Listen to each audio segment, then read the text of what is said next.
moro moro, se on Jimppaa täällä ja tänään olisi tämmöstä vähän erilaista vuorosta.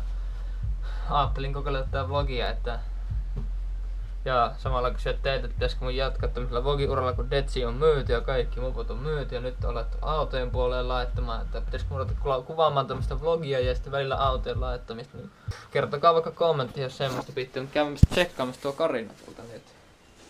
Siinähän se vähän keskeneräisenä toki vielä, mutta siinä se on kumminkin tulos. Tästä tulee vielä kuule näyttelypeli, että ei sen puolella. Ihan tyylikäs on tulos.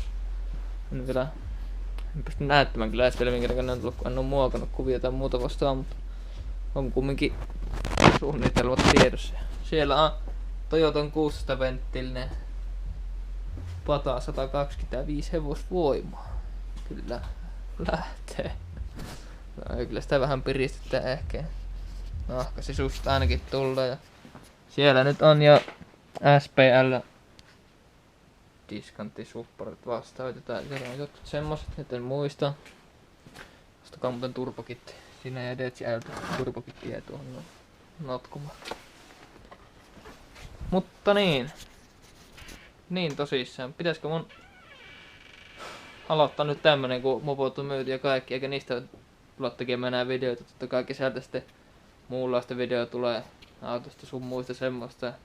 Mutta pitäisikö mun ruveta tää projektia jakamaan teidän kanssa ja vlogaaminen aloittaa tai muuta vastaavaa, että jättäkää kommentteihin mietteitänne ja tykätkää videosta, tilatkaa jos tykkäsitte. Se on Jimppaa täällä, se on tältä erää. Moi!